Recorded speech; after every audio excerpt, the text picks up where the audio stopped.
अब हम एक्सरसाइज 5.3 के क्वेश्चन नंबर 2 को सॉल्व करेंगे। क्वेश्चन नंबर 2 के 3 पार्ट है। पहला पार्ट देखते हैं।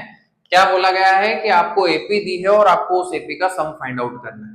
जैसे कि ये पहला वाला पार्ट है, यहाँ पर आपको एक एपी दी है जिसकी पहली टर्म है 7, सेकेंड टर्म है 10.5, देन थर्ड टर्म है 14 और ऐसे करते करते उस एपी में आगे कहीं पर जाकर के आ रहा है 84। तो आपको यहां तक का सम फाइंड आउट करना है। ठीक है, तो सम का जो फॉर्मूला होता है वो क्या होता है, n/2 ब्रैकेट में first term plus last term. ये वाला फॉर्मूला मैं यहाँ पर यूज करूंगा क्योंकि मुझे लास्ट टर्म पता है, जहां तक का सम निकालना है उसी को हम लास्ट टर्म बोलते हैं। तो लास्ट टर्म पता है, बट मुझे ये नहीं पता है कि यहां से लेकर के यहां तक टोटल कितनी टर्म्स है, n की वैल्यू नहीं पता है। ठीक है, तो सबसे पहले हम इस क्वेश्चन में n की वैल्यू फाइंड आउट करेंगे कि यहां से लेकर के यहां तक टोटल कितनी टर्म है।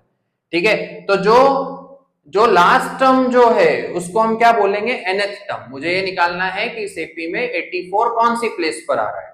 तो हम 84 को क्या मान लेंगे, an। nth टर्म क्या हो गई, 84 हो गई। a की वैल्यू 7 हो गई, डिफरेंस होगा 7/2 का। डिफरेंस कैसे आया, तो सेकंड टर्म में से फर्स्ट टर्म को माइनस कर लेते हैं। सेकंड टर्म को पहले, ये मिक्स्ड फ्रैक्शन में है तो इसको सॉल्व करके इम्प्रॉपर फ्रैक्शन में कन्वर्ट कर लेते हैं। 2 into 10 20, 20 plus 1 21/2 minus first term 7। LCM लोगे तो आएगा 21 माइनस 14/2, तो डिफरेंस आ गया 7/2 का। ठीक है, तो डिफरेंस हो गया 7/2 का। अब हम सबसे पहले हमें ये निकालना है कि इस एपी में टोटल कितनी टर्म्स हैं। तो इस टाइप के क्वेश्चन हमने इसके पिछली एक्सरसाइज में भी सॉल्व करे हैं कि 84 कौन सी प्लेस पर आएगा।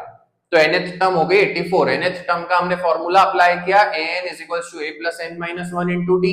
an की जगह पर हमने 84 पुट कर दिया और बाकी सारी वैल्यूज पुट कर दी। इस 7 को हमने उधर एलएचएस में भेजा, 84 माइनस 7 करने पर आ गया 77 is equals to n minus 1 into 7/2। अब 7/2 इस n minus 1 के साथ में क्या है, मल्टीप्लीकेशन में। तो हम इसको आरएचएस से एलएचएस में भेज देते, तो 7 मल्टीप्लीकेशन में सामने जाएगा डिवाइड में आ जाएगा और 2 डिवाइड में सामने जाएगा मल्टीप्लीकेशन में आ जाएगा। सॉल्व करने पर n की वैल्यू कितनी आ गई, 23। मतलब इस एपी में यहां से लेकर के यहां तक टोटल कितनी टर्म्स है, 23 टर्म्स है और आपको इन 23 टर्म्स का सम फाइंड आउट करना है। तो अब हम सम का फॉर्मूला लगाते हैं, Sn is equals to n/2 bracket में first term plus last term. ये वाला फॉर्मूला क्यों लगाया मैंने, क्योंकि मुझे लास्ट टर्म पता है कि लास्ट प्लेस पर क्या आ रहा है, 84 आ रहा है और n की वैल्यू भी हम निकाल चुके हैं, n is equals to 23। सारी वैल्यूज हमने इस फॉर्मूले में पुट कर दी, सॉल्व किया। सॉल्व करने पर आ रहा है 2093 डिवाइडेड बाय 2। तो मतलब कि इस एपी में का सम कितना होगा, 2093 डिवाइडेड बाय 2। यदि आप इसका आंसर देखोगे एनसीईआरटी में तो आंसर को फिर से मिक्स फ्रैक्शन में कन्वर्ट किया है। तो हम यहाँ पर 2093 को 2 से डिवाइड करते हैं। 2 1 जा 2, देन 0, तो यहाँ 0 आ गया, फिर 2 4 जा 8, रिमाइंडर आया 1, ऊपर से उतरा 3, 2 6 जा 12, रिमाइंडर आया 1। मतलब कि इसको हम क्या लिख सकते हैं, 1046 1/2।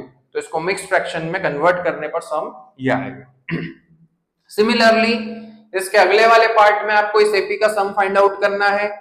तो सम निकालने के लिए सबसे पहले हमें n की वैल्यू निकालनी पड़ेगी कि इस एपी में टोटल कितनी टर्म्स है। आपकी nth टर्म हो गई 10, a की वैल्यू हो गई 34, डिफरेंस है -2 का।